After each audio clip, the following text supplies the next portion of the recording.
আকাশ জুড়ে সাদা মেঘ ভেসে বেড়ায়, সেই সাদা মেঘের ভেলায় চড়ে মনও উড়ে চলে। তখন বুকের ভেতর গানের সুর বাজে, সেই গান বাজিয়ে চলে অবিরত। প্রিয় দর্শক, গান এবং গানের মানুষদের নিয়ে আয়োজন আমারও গাইতে ইচ্ছে হলো এই অনুষ্ঠানে বরাবরের মতো আপনাদের স্বাগত জানাচ্ছি। আমি ফারা রুমা এবং আমাদের আজকে অনুষ্ঠানে উপস্থিত আছেন দুজন অতিথি, একজন এইচ.এম. রানা এবং অন্যজন রিপন চৌধুরী। আমরা এই দুজনের সঙ্গে কথা বলবো, আড্ডা দেব এবং গান শুনবো। চলুন শুরু করি আমাদের আড্ডা। এইচ.এম. রানা, হাই। কেমন আছেন আপনি? হ্যাঁ, ভালো আছি। আপনি ভালো আছেন? হ্যাঁ, ভালো। প্রথমে একটু জেনে নিই যে আপনি দুটো গানের কম্পিটিশন হয় আমাদের দেশে, একটা হচ্ছে সেরা কণ্ঠ, একটা ক্লোজ আপ অন, দুটোতেই পার্টিসিপেট করেছেন এবং সেখানকার কিছু অভিজ্ঞতা বলেন, কিভাবে কি করলেন?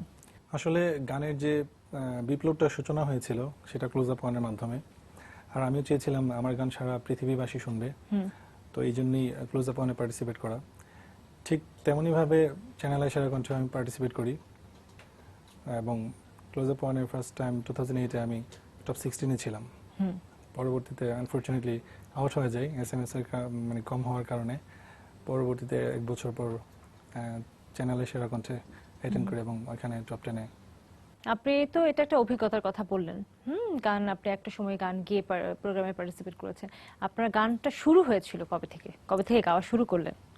আসলে গান ছোটবেলা থেকেই গাচ্ছি, আর মানে শুরুটা হয়েছিল আমার গুরু হচ্ছে ফাহমিদা নবী, ওনার মাধ্যমে আমার শুরুটা। আমার কারিগরি নামে একটা প্রতিষ্ঠান ছিল,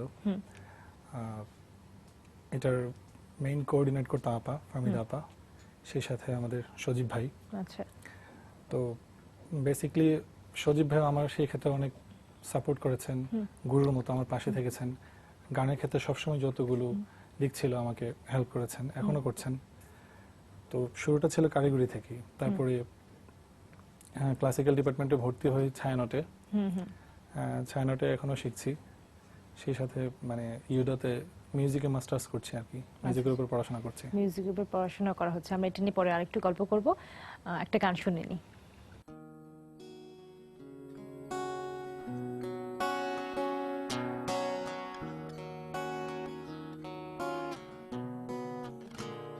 রাতের ওই তারারা ডেকে করি ইশারা, মিটি মিটি জলে দেয় শুধু পাহারা।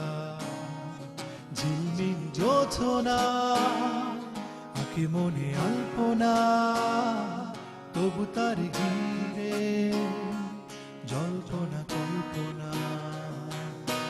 সে ডাকে আমাকে ঠিক পড়ে আকাশে কপলে সে রয়েছে জুড়ে, তবু তার দেখায় আমার শেষে হয় না। আনমন আমন যখন তখন ধরে বায়না। লারা লারা la la la la la la la la la la la la la la la। মায়াবী সেই রাতে বন্ধু আমার সে, মায়ার আলো জড়িয়ে মিশে থাকে পাশে। মায়াবী সেই রাতে বন্ধু আমার সে, মায়ার আলো জড়িয়ে মিশে থাকে পাশে। তৃষ্ণা ভরা পলক জোড়া বিনিদ্র নয়ন, তাকে ঘিরে গান কবিতা অবিরত চয়ন। সে ডাকে আমাকে ঠিক পড়ে আকাশে কপলে সে রয়েছে জুড়ে, তবু তার দেখায় আমার শেষে হয় না। অপলক নয়ন যখন তখন ধরে বায়না। রাতের ওই তারারা দেখি করি ইশারা, মিটি মিটি জলে দেয় শুধু পাহারা।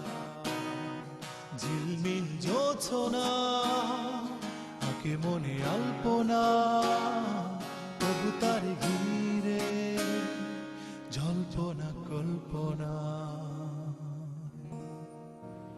কোন ভাবনা থেকে গানটা করেছেন আপনি? এই গানটা করেছিলাম আজকে থেকে 3 বছর আগে। হুম। গিটারে টুংটাং করছিলাম হুম। ছাদের মধ্যে বসে। গিটার টুংটাং করছিলেন? আজকে তো আপনি গিটার বাজিয়ে গান করেন? গিটার বাজিয়ে গান করিনি, আবার মানে এমনিতে বাসায় বাজায় আর কি টুকটাক। ওকে। তো হঠাৎ করে আমার মাথায় সুরটা আসলো। রাত অনেক হবে, প্রায় 1টা 2টা এরকম হবে। আচ্ছা। তখন মাথায় হঠাৎ করে সুরটা আসলো। দ্যাট টাইমে পড়তেছিলাম। হুম। তো তখন মাথায় আসলো, তো আমি ছাদে গেলাম। তারপরে দেখলাম সুরটা চলে আসলো মাথায়। হুম। তারপর সুরটা করলাম ফার্স্ট, তারপর লিরিকটা লিখলাম। আচ্ছা, আমার আরো কিছু জানার ছিল। আমি আমাদের আরেকজন গেস্ট আছেন, রিপন চৌধুরী, আগে একটু কথা বলে নিই Sure. তার সঙ্গে। কেমন আছেন আপনি? হ্যাঁ, ভালো। আপনি কবে থেকে গান গাওয়া শুরু করলেন? আমি গান গাই প্রথম স্টেজে গিয়ে ক্লাস 4 থাকতে। হুম। তারপর গান লেখালেখি এটা আসে 6 থেকে। ওকে। তারপরে তালিম নেওয়া স্পেশালি কারো কাছে? তালিম নিয়েছি, আমাদের এলাকা উস্তাদি ছিল সুরেন্দ্র বর্মন, হুম। ওনার কাছে তালিম নিয়েছি। তারপর অশোক পাল ঢাকার গিটার উপরে, ওনার কাছে কিছুদিন তালিম নিয়েছি। তারপর আর কয়েকজনের কাছে তালিম নিয়েছি। ইমন। কত বছর হলো আপনার গান শেখার বয়স? কত হবে, 20-25 বছর হবে। 20-25 বছরে আপনি গান লিখেছেন? হ্যাঁ, লিখেছি। শুরু করেছেন, কতগুলো হয়েছে সংখ্যা? 100 মতো হবে লেখা। 100 মতো হবে। আচ্ছা, ঠিক আছে, আমরা একটা গান শুনি। আপনি যেহেতু অনেক বছরের অভিজ্ঞতা, আপনি আমাদের কেমন গান শোনান আমরা দেখি।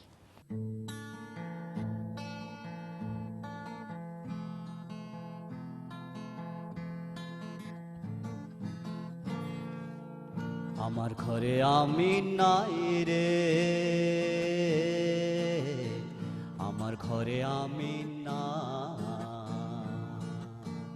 আমার ঘরে আমি নাই রে,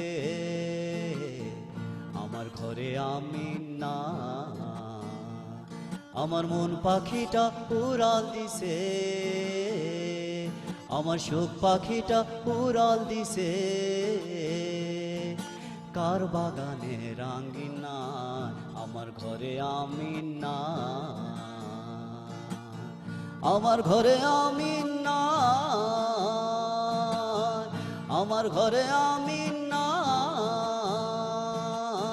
মন মন মন রে, আমার ঘরে আমি না।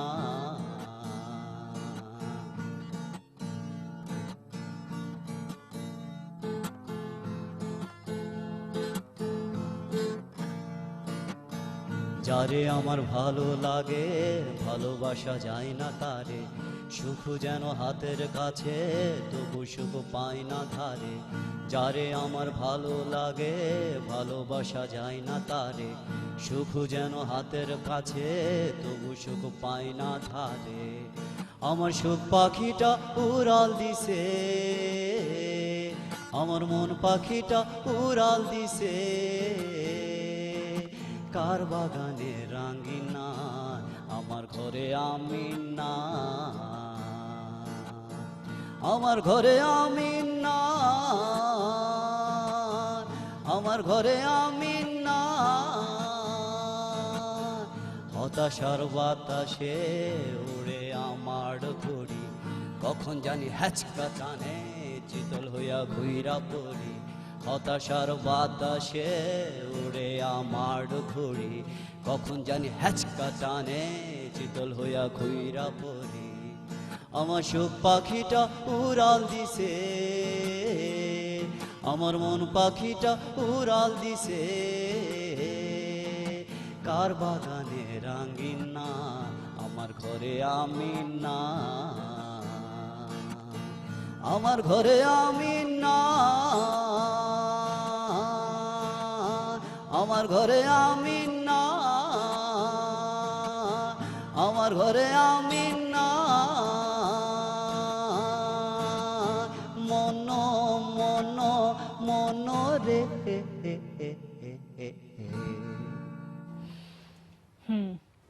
আপনি থিয়েটার করেন যেহেতু বলেছেন, থিয়েটারে গানটা কতখানি সহযোগিতা করে? মনে করি পুরোটাই সহযোগিতা করে। আমি একবার এটিএনে অভিনয়ে ইয়েতে দিয়েছিলাম বরফ থেকে, তারপর আমি এটিএনে আলা হয়েছিল, স্কেট পেয়েছিলাম, তখন কিন্তু আমি অভিনয় দিয়েছিলাম। আর এখন আপনি যে গানটা গাইলেন, এটা কি গান? এটা ফোক? ফোক টাইপের। আচ্ছা, আর কি কি গান করেন আমরা শুনবো, একটা ব্রেক নিই।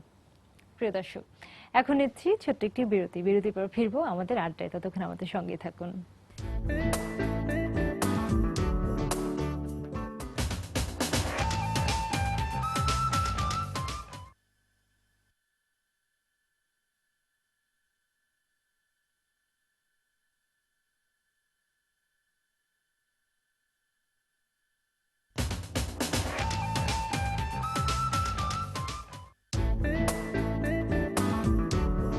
প্রিয় দর্শক, ফিরলাম আমাদের আড্ডায়। রানা, রানা, গান ছাড়া আর কি কি করা হয়? আমি জানি যে একটা রেডিও স্টেশনে থাকা। আমি রেডিও আমারে আছি, রেডিও আমার 88.4 FM। ওইখানে 24 আওয়ার্সের যে মিউজিক স্ক্যাজুয়াল, প্রোগ্রাম স্ক্যাজুয়াল, ওইটা আমি করে থাকি। মানে লিসেনাররা 24 আওয়ার্স যে গানগুলো শুনে, তো ওই গানগুলো শুনতে গিয়ে মানে আমার নিজের মধ্যে একটা ইন্সপিরেশন কাজ করে। প্রতিদিন ভালো ভালো গান শুনি, নতুন নতুন গান শুনি, তখন খুব ভালো লাগে আর কি। ঠিক আছে, আমি আর একটা গান শুনি আপনার কণ্ঠে।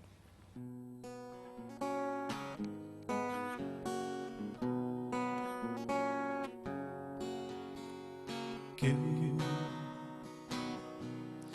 ভালোবাসে না, কেউ আপন ভাবে না, কেউ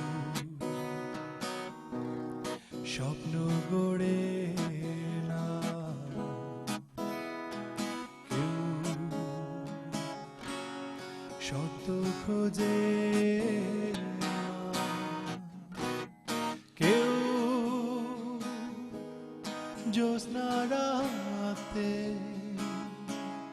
স্বপ্নী হয়ে রংধনু আঁকে না, কেউ জ্যোৎস্না রাতে স্বপ্নী হয়ে রংধনু আঁকে না, শুধু আমি আঁকি আর আমি ভালোবাসি আমায়, কেউ বাসে না। এমন একটা মন চাই যে আমি, যে ভালোবেসে ছেড়ে যাবে না। এমন একটা প্রেম পাবো কি আমি, যে অবশেষে কাঁদাবে না। কেউ ভালোবাসে না, কেউ আপন ভাবে না। আচ্ছা, আপনি তো অনেক কিছু করেন, একটা রেডিওতে জব করেন, তারপরে পড়াশোনা করছেন মিউজিকের উপরে। এত কিছুর মধ্যে আপনি প্র্যাকটিসটা কখন করেন, গানের চর্চাটা? প্র্যাকটিস করছি সকালে যখন অফিসে যাই, এর আগে ঘন্টাখানেক প্র্যাকটিস করি, বাসায় এসে আবার সন্ধ্যায় প্র্যাকটিস করি আর কি। রিপন চৌধুরী, আপনার অনেক বছরের অভিজ্ঞতা গানের, সেটার জন্য নিজেকে কিভাবে দিনের পর দিন প্রস্তুত করছে? গানটা যদি আপনার, আমি এখনো জানি না আপনার প্রফেশন কি, আপনার আলাদা কোনো প্রফেশন আছে?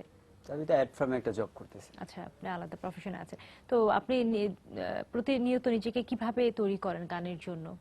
নিজেকে কিভাবে মানে সানিয়ে নেওয়া, যেটাকে প্রতিনিয়ত একজন মানুষ যত এক্সপিরিয়েন্সড হয়, যত সময় পার করে গানের সঙ্গে, তত বেশি অভিজ্ঞতা সঞ্চয় করে। তো সেক্ষেত্রে আপনার অভিজ্ঞতাগুলো একটু বলেন।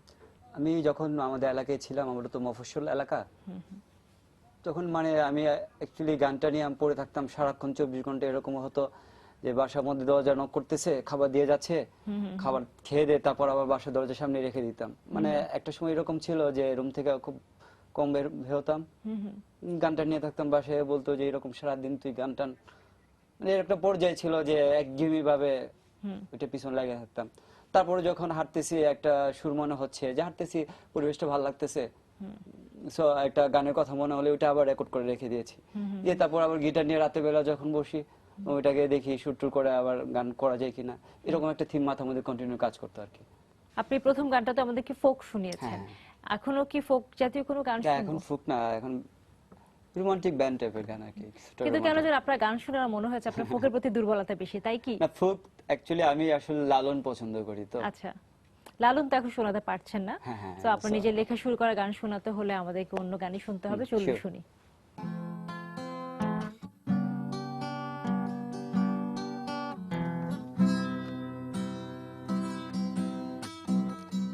রাস্তাঘাটে ভীষণ ফাঁকা, ল্যাম্পপোস্ট গুলো জেগে থাকা, সব পড়ে আছে ঘুমের ঘোরে, জেগে আছি আমি একলা রাতে।